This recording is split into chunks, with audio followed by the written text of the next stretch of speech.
బగాయత్ వారి శ్రీ సిద్ధి Vinayaka property developers. Happy homes at Edilabad, Ghatkesar మరియు hill county at Jangaon.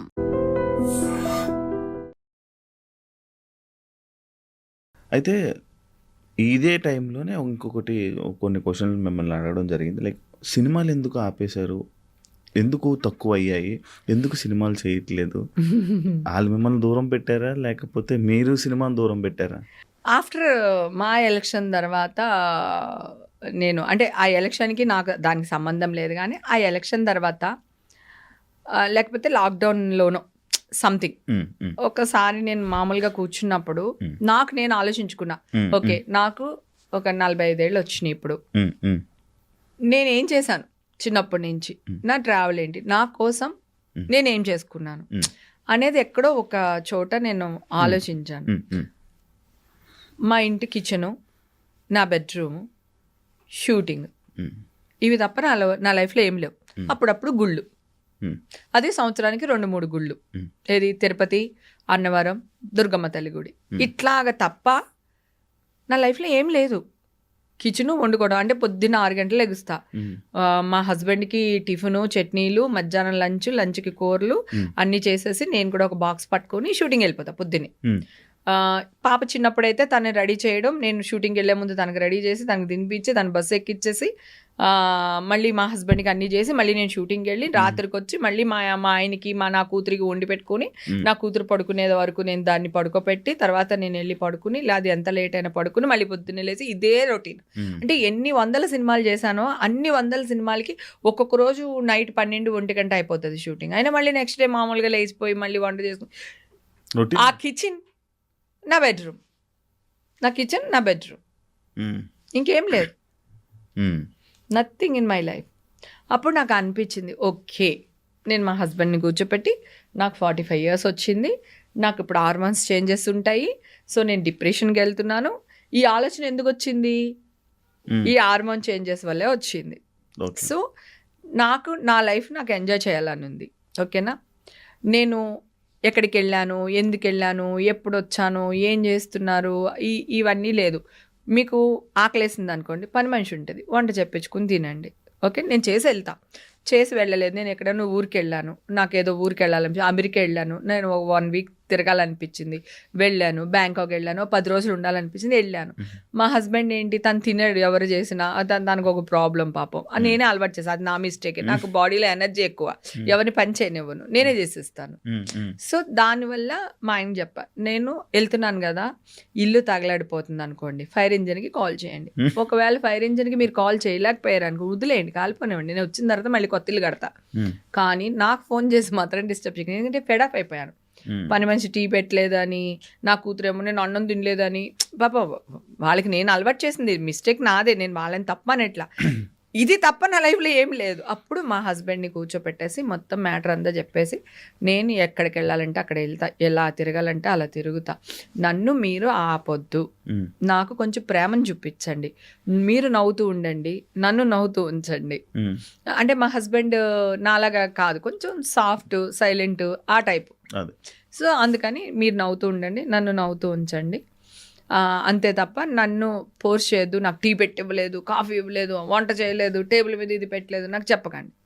మీకు చేతనైతే పని మనిషి చేత చేయించుకోండి, చేత కదా హోటల్ని తెప్పించుకుని తినేయండి, నన్ను అడగండి. అమ్మ రాజీనామా లాగా పెళ్ళం రాజీనామా అనుకోండి, నన్ను ఒక 2-3 సంవత్సరాలు వదిలేయండి, నన్ను ఏమీ అనకండి, నన్ను పట్టించుకోకండి అని చెప్పి నా హస్బెండ్కి రిక్వెస్ట్ చేసి, తర్వాత ఇప్పుడు నేను నాలాగా తిరగడం, నాలాగా మాట్లాడడం, నాకు కావాల్సినట్టు ఉండడం, నాకు కావాల్సినట్టు తిరగడం, ఇవి ఆఫ్టర్ బిగ్ బాస్ స్టార్ట్ చేశా. బిఫోర్ బిగ్ బాస్ నాకు లేదు, ఆఫ్టర్ బిగ్ బాస్ నేను అక్కన అయిపోయాను. ఆఫ్టర్ బిగ్ బాస్ నాకు రెక్కలు వచ్చేసాయి, హేమక్క. ఆ బిగ్ బాస్ కూడా నేను డిప్రెషన్లోనే వెళ్ళాను.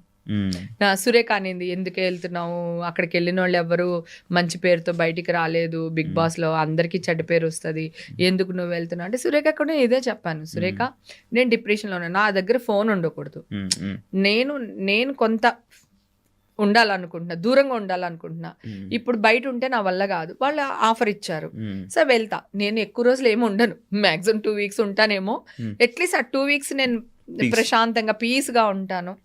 సో నాగార్జున గారు ఎదురుగుంటుంటారు ఎవరి వీక్ని. సో అట్లాగా బిగ్ బాస్కి వచ్చా. బిగ్ బాస్లో నాకు ఏమొచ్చింది అంటే ఆంటీ అనే పేరే లేదు, ఓన్లీ హేమక్క హేమక్క హేమక్క. 60 ఏళ్ళ ఆయన కూడా హేమక్క అనే పిలుస్తాడు నన్ను, 6 ఏళ్ళ పిల్లోడు కూడా హేమక్క అనే పిలుస్తాడు. అందరు హేమక్క హేమక్క హేమక్క అని పెద్ద బిరుదు వచ్చింది. తర్వాత రాహుల్ వీళ్ళందరూ ఆశు, రాహుల్, రోహిణి, మీ ఇంకా అందరూ అట్లాగా చనువు ఎక్కువ అయిపోయింది. సో అప్పుడు ఇంట్లోంచి బయటికి రావడం, Bigg Boss, after Bigg Boss నేను బయటకు వచ్చాను. బిగ్ బాస్ మీ లైఫ్ మార్చేసింది, చాలా చేంజ్ చేసేసింది. ఎందుకంటే బిగ్ బాస్ లోకి వెళ్ళినప్పుడు చాలా డిప్రెషన్ లో వెళ్ళాను నేను. అంటే అది మా ఇంట్లో వాళ్ళు నన్ను టార్చర్ చేసి కాదు, కనిపించేది బిగ్ బాస్ లో మీ ఫ్రస్ట్రేషన్ మొత్తం ఎగరేసేవాళ్ళుగా.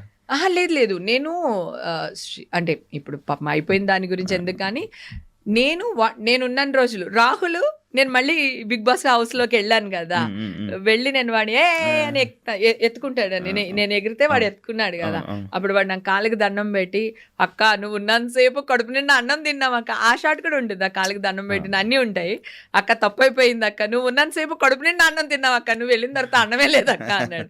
నేనేమంటానంటే నాగార్జున గారికి నేను ఎదురు చెప్పలేకపోయాను. ఇప్పుడు పిల్లలు చూడండి ఎలా మాట్లాడుతున్నారు ఈ 4 సీజన్లో. అప్పుడు నేను నాగార్జున గారికి రెస్పెక్ట్ ఇస్తాను కదా, నేను నాగార్జున గారికి ఎదురు చెప్పలేకపోయాను.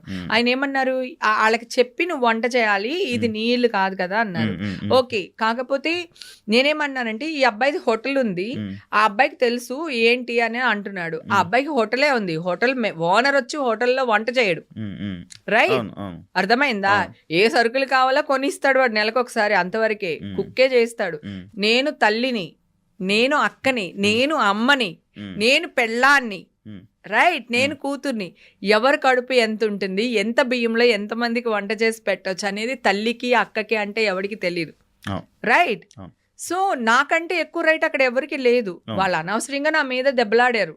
నేను నాగార్జున గారు వచ్చినప్పుడు ఆయన చూస్తారులే నేను బాగానే పెట్టాను కదా అనుకున్నాను. అది మిస్ఫైర్ అయ్యి నాగార్జున గారు అనేసరికి నేను ఎదురు చెప్పలేదు. మీరు చూసారా, నేను సైలెంట్ అయిపోయాను. ఆయనకి నేను చెప్పను, నా జీవితంలో చెప్పను నేను. He's my dream boy, my darling, my sweet heart, everything Nagarjuna గారు నాకు. సో నేను ఆయనకి ఎదురు చెప్పే పరిస్థితిలో లేను, చెప్పలేదు, అంతే. తీసుకొచ్చారు. ఆ తర్వాత కూడా క్లైమాక్స్ లో చూసావు కదా, చిరంజీవి గారు ఆడేసుకున్నారు మమ్మల్ని. అంతేలే నీకు అన్ని నాగార్జునే, మేమే ఉంటాము, నువ్వు ఉంటే బాధపడుతున్నావు అని తెచ్చేసాడు నిన్ను, అది ఇదని చిరంజీవి గారు. సో నాకు 2 కళ్ళు వాళ్ళిద్దరుని. సో ఆయనకి ఎదురు చెప్పలేదు, అప్పుడు నా సైలెంట్ అయిపోయాను. అది ప్లస్ ఫస్ట్ వీక్ లోనే నామినేషన్ లో పెట్టేస్తే ఈ జనాలకి మాత్రం ఎవరికి ఓట్లు వేయాలో తెలియదు కదా. అప్పుడు స్టార్టింగ్ అంటే అప్పుడు మళ్ళీ ఓట్లు కూడా మార్చారు, ఏవో చేశారు మొత్తానికి, అలా అయిపోయింది. కానీ బిగ్ బాస్ మాత్రం నాకు చాలా చాలా హ్యాపీనెస్ ఇచ్చింది. నేను ఇప్పుడు ఇంత ఎనర్జీగా ఇంకా ఉండడానికి కారణం కూడా బిగ్ బాస్. సినిమాలు ఇప్పుడు చేస్తారా? ఇప్పటి నుంచి సినిమాలు చేస్తాను, ఎందుకంటే ఇప్పటికి కొన్ని లక్షల మంది, నేను వెళ్ళిన ప్రతి ఫంక్షన్స్లోని వీటిల్లో వాటిలో అందరూ బంగారు నువ్వు యాక్ట్ చేయాలి నాన్న, నువ్వు యాక్ట్ చేయాలి అని అంటున్నారు. ప్లస్ నాకు ఇన్ని బ్లెస్సింగ్స్ వచ్చినాయి కదా, నువ్వు మంచిదానివిరా, నువ్వు మంచిదానివి, నువ్వు ఫైట్ చెయ్యి, మేమందరం నీతో ఉన్నాం, మా బ్లెస్సింగ్స్ ఉన్నాయని ఎంతమంది అయితే చెప్పారో వాళ్ళందరూ అభిమానం ఎక్కడి నుంచి వచ్చింది? Point, I'm a celebrity, I'm a actor, నేను చేసిన క్యారెక్టర్స్ వల్లే నాకు ఇంత పేరు వచ్చింది. బిగ్ బాస్ ఆఫర్ ఎందుకు వచ్చింది? దీని వల్లే వచ్చింది. ఇప్పుడు నువ్వు నన్ను పిలిచి ఇంటర్వ్యూ ఎందుకు చేస్తున్నావు? I'm a celebrity actor, right? So ఇవన్నిటికి రావడానికి, ఇంత పేరు ప్రత్యక్షలు రావడానికి కారణం యాక్టింగ్. సో మధ్యలో నేను మానేయడానికి రీజన్ చెప్పాను కదా, మా ఆయన దగ్గర కొంచెం టైం తీసుకొని సినిమా ఇండస్ట్రీ కూడా కొంచెం దూరం అయిపోయి నేను చిల్ అవుతూ వచ్చాను. ఇక్కడి నుంచి యాక్ట్ చేస్తాను. ఇప్పుడు కేసు కొట్టే వరకు నేను ఒక డైరెక్టర్ దగ్గరకో ఒక మా హీరో దగ్గరకో వెళ్ళి మాట్లాడాలంటే నాకే ఒక బాధ అనిపించి నేనే దూరం అయిపోయాను. నన్ను ఎవరు దూరం చేయలేరు, నేనే దూరం అయిపోయాను. సో ఈ దూరాన్ని ఈ జనాలకి దగ్గర చేసింది. ఇంకా జనాల కోసం నేను యాక్ట్ చేయాలనుకుంటున్నాను. సో ఇక్కడ నుంచి మా త్రివిక్రమ్ గారిని, సుకుమార్ని, నాగార్జున గారిని, చిరంజీవి గారిని వీళ్ళందరినీ కలుస్తాం, మా బాలయ్య బాబుని అందరినీ కలిసి మాట్లాడి సో మళ్ళీ యాక్టింగ్ మొదలు పెడతారు. సూపర్ థ్యాంక్ యూ హేమ గారు. యాక్చువల్లీ చాలా విషయాలు ఇంకా ఇప్పుడు ఇంకా ఇండస్ట్రీ టాపిక్లకి ఇప్పుడు వచ్చాము. ఇది పోతూ ఉంటే ఇంకా పోతుంది. ఏదైతే మన మెయిన్ టాపిక్ నేను అనుకున్నానో ఆ టాపిక్ వరకు అయితే అయిపోయింది. Thank you so much me clarification ఇచ్చినందుకు. మనం ఈ సినిమా దాని గురించి కూడా ఒక పర్సనల్ గా మనం మళ్ళీ ఇంకొక పాడ్కాస్ట్ చేసి మనం చేద్దాం. All the best, congratulations first. పెద్ద తలనొప్పి నుంచి బయటకు వచ్చేసారు. ఇది కూడా అప్పుడు ఆ న్యూస్ ఎలాగైతే వైరల్ అయిందో ఈ న్యూస్ కూడా మంచిగా వైరల్ అయ్యి జనాలందరికీ మీరు ఏంటో తెలియాలని, మీరు మళ్ళీ కంబ్యాక్ ఇచ్చి మళ్ళీ తెలుగు జనాల్ని మళ్ళీ ఎంటర్టైన్ చేయాలని మనస్ఫూర్తిగా కోరుకుంటున్నాను. Wish you all the best. Thank you so much. Thank you. Yeah, చూసారు కదా ఇంటర్వ్యూ. మీకు ఈ పాటికి ఇంటర్వ్యూ మొత్తం చూసేసరికి మీకు మొత్తం అంతా అర్థమైపోయి ఉంటుంది. ఏదైనా సోషల్ మీడియాలోనో కానీ దేంట్లోనో ఫస్ట్ వచ్చిన వెంటనే నమ్మకండి. ఇది నేను 10 సార్లు చాలా సిచ్యువేషన్స్లో చాలా సందర్భాల్లో మీకు చెప్పడం జరిగింది. ఇప్పుడు కూడా మళ్ళీ చెప్తున్నాను. ఫైనల్గా ఏం జరుగుతుందో అంతవరకు కాస్త వెయిట్ చేసి ఒక పర్సన్ని జడ్జ్ చేయడం తెలుసుకోండి. అండ్ ఏదైతే హేమ గారి మీద అప్పుడు అన్ని ఆరోపణలు వచ్చాయో దానికి ప్రతి ఒక్క పిన్ టు పిన్ తను ఎక్స్ప్లెయిన్ చేయడం జరిగింది. ప్రతి ఒక్కరు చూస్తారు అని కోరుకుంటున్నాను. అండ్ తన గురించి ఈ పాటికి మీకు అర్థమై ఉంటుంది. And thank you so much ఈ ఇంటర్వ్యూ మొత్తం చూసినందుకు. ఇంకో గెస్ట్తో మళ్ళీ మీ ముందు కలుస్తా. అంతవరకు see ya. Thank you. And for more videos, Please subscribe to iDream. Please subscribe to iDream. Please subscribe iDream. And please subscribe to iDream. For more videos, subscribe to iDream. please like, share and subscribe to the channel. Congratulations, iDream. Subscribe to iDream. Subscribe to iDream. So subscribe to iDream Media. iDream ki iDream team andarki huge congratulations. Please subscribe iDream Media. Please subscribe to iDream. Subscribe iDream. Please subscribe to iDream. iDream అంటే నా కళల channel subscribe చేసుకున్న నోరు తిరుగుతలేదు. మీరైతే గంట గుర్తు కొట్టండి. For more such videos, please subscribe to iDream. Subscribe to iDream. Please subscribe to iDream. Please subscribe iDream Media. Please do subscribe to iDream. Please subscribe to iDream Media. For best entertainment and information, please subscribe iDream. And don't forget to subscribe to iDream.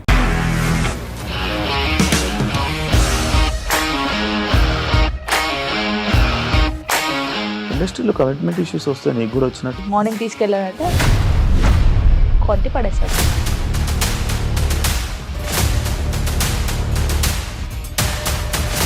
ఒక్కళ్ళు కూడా చూడలేదు ఈ cinema అని చెప్పడానికి కూడా చాలా ధైర్యం కావాలి. అది నిజం కదా, దాంట్లో ధైర్యం ఏంటి? ఇది నెక్స్ట్ డే ప్లేట్ మార్చేస్తే తప్పు కదా. As of now, we are comfortable this అని నేను అనుకుంటున్నాను. రష్మిక గారిది మీది ఒకే ఊరంట కదా. నీకు కోపం వచ్చిందంటే బాగా తిట్టేత్తరా? తిట్టేద్దామండి. నిజంగా గేమ్ ని ఎలా చేంజ్ చేయగలిగారు? APSFC వాళ్ళకి 6 నెలల్లో నేను 6 లక్షలు కట్టా. బిజినెస్ చేయాలనుకుంటే it is as difficult as riding a tiger.